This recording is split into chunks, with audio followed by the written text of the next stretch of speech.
I want to start with something uncomfortable. There was a relationship in my life that felt totally electric. It wasn't chaotic. It wasn't obviously toxic. It wasn't dramatic in the way that people would expect, but electric. It had a real pull to it, a constant hum underneath it. And for a long time, I thought that hum meant chemistry. I thought it meant depth, connection, that there was something rare. But what I eventually realized, and this took some, personal honesty, was that I hadn't fallen for depth. I had fallen for ambiguity, and I never quite knew where I stood. And that not knowing did something to me. It sharpened me, it focused me, it pulled my attention in and just refused to let go. I wasn't chasing drama. I wasn't craving intensity. I just wanted clarity. I just needed reassurance and grounding. But instead, I got uncertainty, and uncertainty created intensity. And intensity feels powerful. And for trauma-shaped nervous systems, intensity can feel like love. And that's what we're talking about today.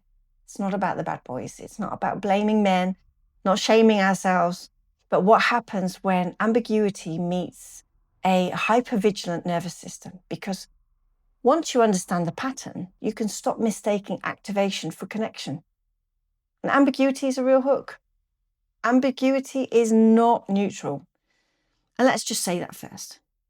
And when somebody is clear, your body relaxes.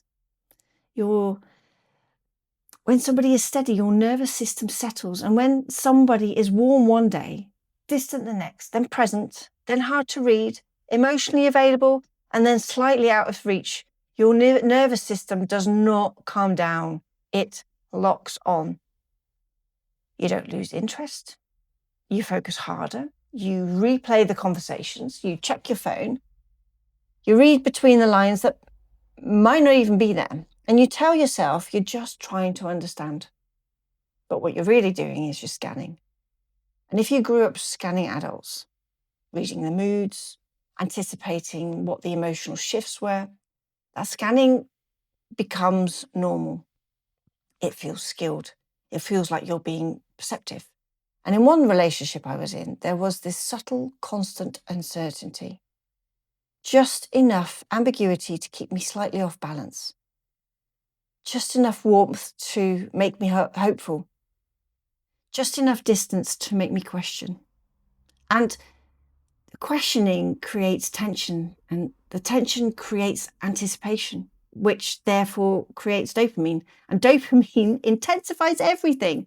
And suddenly you're thinking about them far more than you expected. You feel more invested than you planned to be.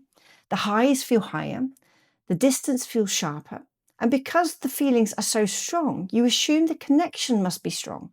But strong feelings do not automatically mean secure attachment.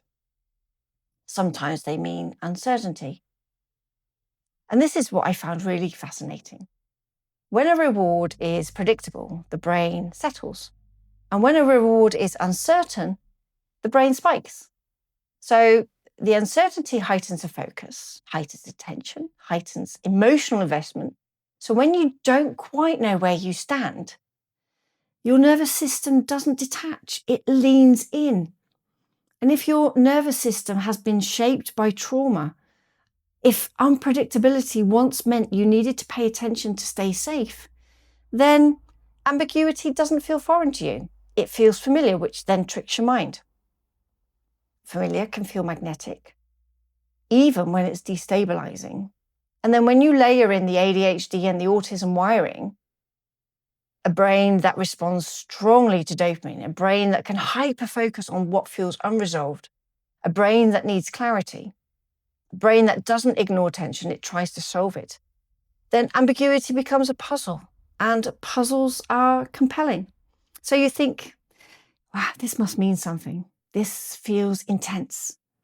There's something here. But what if what's there is activation? And I didn't think I needed intense relationships. I thought I needed clarity. I wasn't chasing chaos. I was trying to stabilize uncertainty. But the uncertainty kept my system activated. And activation feels alive. It feels like it's electric. It feels like something is important. Something important is happening. And then I experienced something different. A relationship that was clearer, more consistent, more steady. And this is what really surprised me. My body became quieter. It wasn't bored. It didn't go numb, just quieter. There was less scanning, less bracing, less adrenaline. And that felt unfamiliar. And when you're used to electricity, quiet can feel like something is missing. And that's the moment many of us misinterpret. We say, well, there's no spark. But sometimes what we mean is there's no activation. And activation and compatibility are not the same thing. And that realization changed everything for me because it meant I wasn't addicted to drama. I was just responding to ambiguity. And once you see that, you get your power back. You can pause. You can notice the spike. And you can ask yourself, is this connection? Or is this uncertainty lighting up my nervous system? And that question is the beginning of choice. And if you've lived through trauma, especially relational trauma, your nervous system learns something very specific. It learns that shifts matter. The tone, the timing, the silence, it all matters. And you learn to read the room before you even enter it. You notice micro expressions, energy changes, subtle withdrawal. And you don't do that because you're dramatic. You do it because at some point that skill kept you safe. And hyper-vigilance isn't a personality trait. It's a pattern recognition developed under pressure. So when you enter a relationship that contains ambiguity, your system doesn't just ignore it. It then zooms in. It says something has shifted, something's unclear, and that we must pay attention. And attention over time turns into attachment because you're investing cognitive and emotional energy. You're analyzing, you're adjusting, you're anticipating. And that can feel like intimacy, but it's often surveillance. And here is what I found really quite uncomfortable. If you grew up in unpredictability, clarity can feel exposed because clarity asks you to rest. And resting feels vulnerable when your body is so used to bracing all the time. And in ambiguous dynamics, you're activated, but you're also prepared. And in steady dynamics, you're calmer, but you're also seen, and being seen without needing to scan, that can feel completely unfamiliar. So sometimes we don't chase chaos, we chase what our nervous system recognizes, and recognition can feel like chemistry. And that doesn't make you broken. It just means that your body learned to do this all so early. And the problem is, what kept you safe once can keep you stuck later. So let's talk about the cost, because ambiguity doesn't just create dopamine. It erodes self-trust. And when you're in a dynamic where you don't quite know where you stand, you start questioning your perception. Did I imagine that? Am I overthinking? Maybe I'm just too sensitive. You override your intuition. You minimize your discomfort. And you begin to rationalize inconsistency, and slowly you disconnect from yourself. You start performing instead of relating, and you become slightly smaller, slightly more agreeable, and slightly more adaptive. Because if you can just get it right, just say it right, just respond in the right tone, maybe the ambiguity will settle. But if somebody is unclear, no amount of perfect behavior will create that clarity. And trauma brains can mistake problem solving for connection. You think you're building intimacy, but you're actually trying to stabilize uncertainty, and that's exhausting. Ambiguity keeps you slightly on edge, and over time, that edge becomes your baseline. You don't even realize how tense you are until you step out of it. And when I look back, the most profound difference between ambiguous and steady relationships wasn't the excitement. It was my nervous system state. In one, I was alert. In the other, I could breathe. And that exhale felt foreign at first, because when your body is used to scanning, the peace that you can feel like the absence of something important. But it's not the absence of chemistry, it's the absence of threat. And those two things are very easy to confuse. Ambiguity feels charged, clarity feels grounded. And grounded doesn't spike the dopamine, it builds safely and slowly. And for trauma-shaped systems, slow safety can feel underwhelming until it doesn't, until your body realizes it doesn't have to brace, until connection feels like steadiness instead of adrenaline. And you notice the shift. And it doesn't happen through shame, it happens through awareness. When you understand what ambiguity does to the brain, you stop blaming yourself for feeling hooked. You stop calling yourself too much. You start asking better questions, not why do I always choose the wrong people, but what state is my nervous system in right now? And that question just changes everything. The high alert doesn't switch off just because you're dating. And this is something that I had to face. My nervous system didn't switch modes just because I was in a relationship. High alert doesn't just politely step aside when romance begins. If anything, dating amplifies it, because now there's vulnerability in the mix. Now there's something to lose. And if your body has learned that connection can disappear, that safety can shift, that closeness can be unpredictable, dating doesn't feel neutral. It feels risky. So you scan, not dramatically or, maybe just subtly. You notice response times, tone changes, energy shifts, micro withdrawals. You feel when something is off, sometimes before there's even any evidence. And the hardest part, sometimes you may be right, but sometimes you're responding to an old pattern. And it's very difficult to tell the difference. A hyper-vigilance in dating can look like intuition. It can feel wise. It can even feel protective. But when you're constantly analyzing, you're not relaxing, you're performing. You're performing for safety checks, and that creates tension. Ambiguity keeps feeding that tension. And because there's always something to decode, always something to interpret, always a reason to stay alert. And alertness feels active, it feels engaged, and it feels like you care deeply. But underneath that engagement is a nervous system that hasn't exhaled, and you cannot build secure intimacy whilst you're bracing.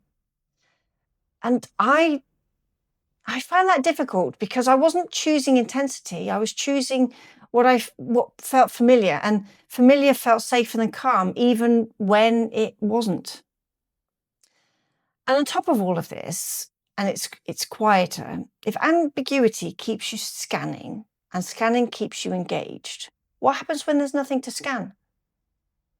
What happens when somebody is clear, consistent, emotionally available? No mixed signals, no subtle withdrawal, no guessing games. There's space. And that space can feel really uncomfortable, because the chase gives you something to do. It gives you purpose. It gives you a problem to solve. It gives your nervous system a role to play. And when that role disappears, you're just left with yourself. And that can feel quite vulnerable, because now it's no longer about decoding them. It's about being known, and being known clearly, steadily, is far more exposing than chasing ambiguity. Ambiguity allows you to stay slightly guarded. You're focused on them, on solving, stabilizing, and clarity asks you to soften, to receive, to be seen without performing. And if your survival strategy has been performance, that's confronting. There's a loneliness that can sit inside ambiguous dynamics, even when they feel intense, because intensity is not the same as intimacy. You can feel electric and still feel unseen. You can feel pulled in and still feel uncertain. And uncertainty doesn't build safety, it just builds vigilance. And I had to ask myself I found it a hard question. If I were to remove the adrenaline, if I removed the uncertainty, what is actually here? And that question changed the trajectory of my dating life. So what shifts? Because this isn't about shaming yourself into choosing better. It's just about the awareness. The first shift for me wasn't behavior, it was language. And instead of saying, oh, this feels intense, I started asking, what state is my nervous system in? Instead of, there's such a strong chemistry, I asked, is this clarity or is this ambiguity? And that pause interrupts the dopamine loop. You don't have to suppress attraction. You just slow it right down. You don't immediately escalate. You don't overinvest early. You don't mistake activation for alignment. You just let the steadiness be steady.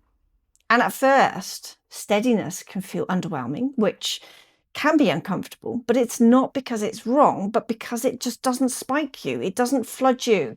It builds slowly, and slow can feel really quiet. But again, that quiet isn't empty. Quiet is regulated and it's safe. And safety does not always feel exciting in the beginning because it's so unfamiliar. Over time, though, your nervous system recalibrates and you start noticing something new. You're no longer obsessing, you're not analyzing, you're not bracing all the time, you're just present. And the presence feels different from adrenaline. It feels more grounded.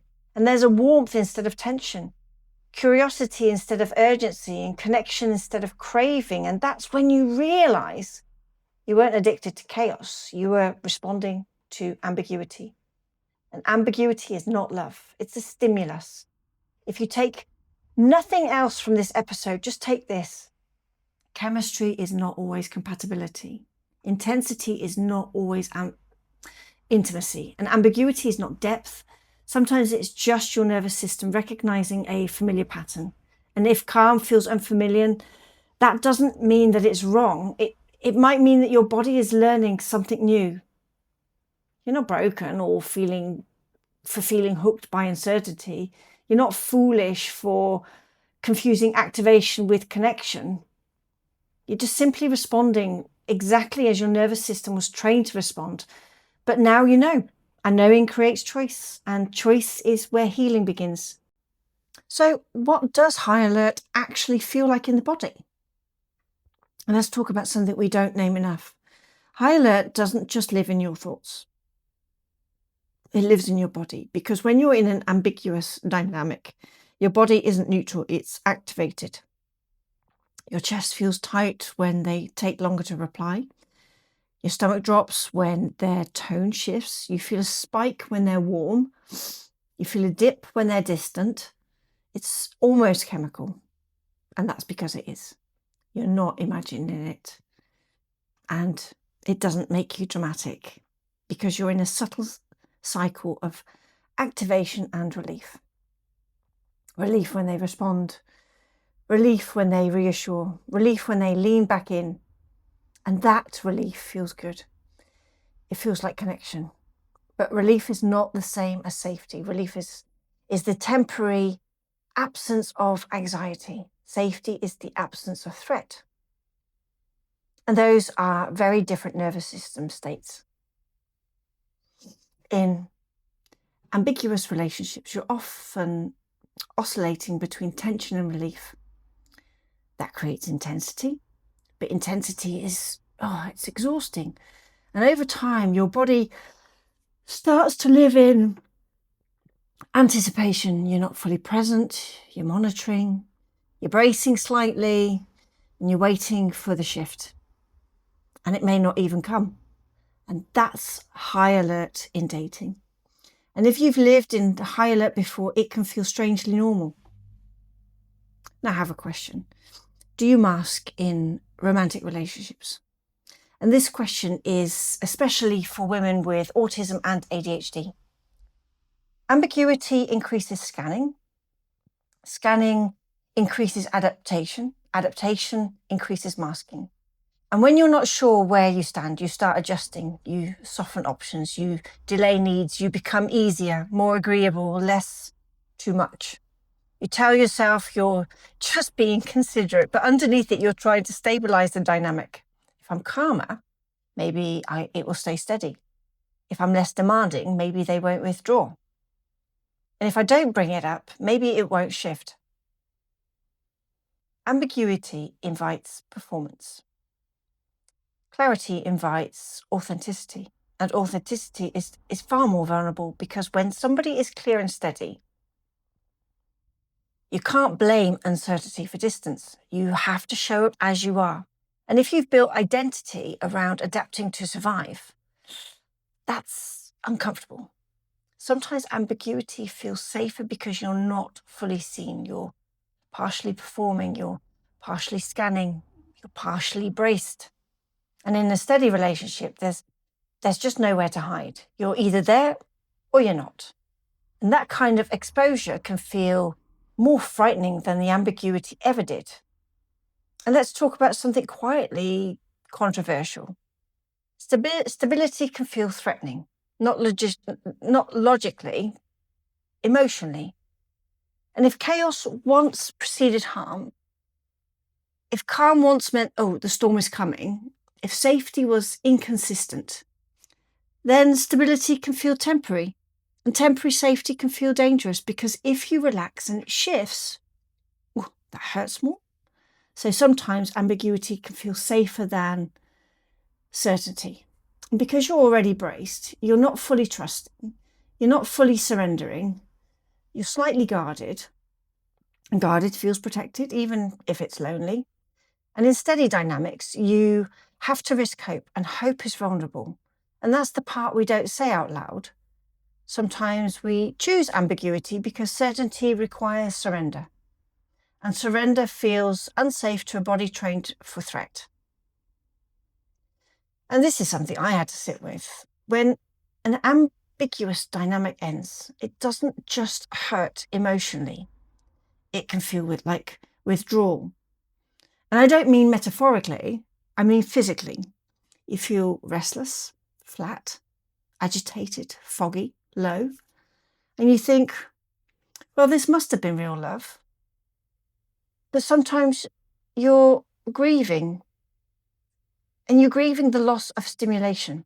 And when your nervous system has been riding waves of tension, and relief, tension and relief, tension and relief, that cycle becomes familiar. It becomes regulating in a really strange way. So when it stops, there's a crash. And that crash can feel like heartbreak. Now, don't misunderstand me. There can absolutely be real feelings there, real attachment, real care, real loss. But layered underneath that can be the nervous system missing the spike, missing the anticipation, missing the intensity. And trauma-shaped systems are very sensitive to that drop, because unpredictability once meant survival. So when the unpredictability disappears, there's silence, and silence can feel empty, not peaceful, but just empty. And that's when people often go back. And it's not because they're weak, but because their system is absolutely craving that activation, craving that familiar rhythm. And if you don't understand that dynamic, you can interpret the craving as destiny. This must mean we're meant to be. Sometimes it means your nervous system hasn't recalibrated yet. And that's a very different story. And it gives you back your agency. And see how this moves it forward. It introduces the come down, the psychological withdrawal, why going back happens. And without shame, that's fresh. That's not repetitive. That adds depth. And now we continue from there. So what does healthy actually feel like? Well, let's talk about something we rarely describe properly. What does healthy actually feel like? Because if we've been wired for high alert, healthy does not feel electric at first. It feels steady, predictable, sometimes almost underwhelming. And these aren't dramatic spikes. There aren't huge swings. There's just warmth. There's clarity in there's space. And that space can feel strange because space gives you room to feel yourself. You're not preoccupied. You're not analysing. You're not bracing. You're just there. And at first that can feel unfamiliar. But over time, something shifts. You realise that you're sleeping better. You're not checking your phone obsessively. You're not rehearsing conversations in your head. You're not waiting for the drop. Your body isn't braced for impact. And slowly, your nervous system learns this is safe. Not because it's intense, but because it's consistent. And consistency builds trust. Not just trust in them, but trust in yourself. And I want to leave you with something really important. You're not drawn to chaos.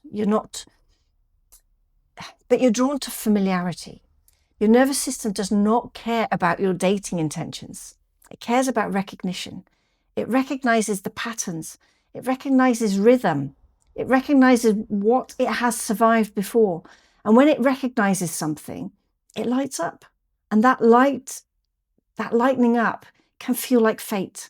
But sometimes it's just familiarity. And familiarity is powerful, even when it's not good for you. And there's no shame in that. None. If ambiguity has hooked you before, it doesn't mean that you need fixing. It just means that your system learnt under pressure. It means that your body adapted. It means that you survived. Something that required vigilance. But survival wiring is not destiny. You can learn new rhythms. You can let steadiness feel steady long enough for it to become normal. And you can pause when the spike hits. And you can ask, is this connection? Or is this my nervous system recognizing a pattern? And that pause is the power. That pause is where you stop dating on high alert. Not because you force yourself into calm, but because you understand what's happening inside of you. And when you understand it, you stop personalizing it. You stop shaming yourself. You start choosing differently. It's slow, it's gentle, but it's intentional. Healthy doesn't always feel electric at first. Sometimes it feels quiet. Sometimes it feels steady. Sometimes it feels like nothing dramatic is happening. And that might be the point. And if this episode resonated with you, if you recognize yourself in the scanning, the spike, the ambiguity, I'd love for you to do two things. First, please share this episode with somebody who needs it, because so many women think they've just got bad taste or they just choose the wrong people. And that's not always the truth. Second, come and tell me what landed. Send me a message, comment on the post. Let me know what shifted for you. And if you want to go deeper into this work, into unmasking, into understanding your nervous system, into building relationships from steadiness instead of survival, stay close, because this is exactly the work we do here. And you don't have to keep dating on high alert. You're allowed to learn a new rhythm. You don't have to keep confusing activation with connection. You're allowed to choose differently. And as always, until next spiral.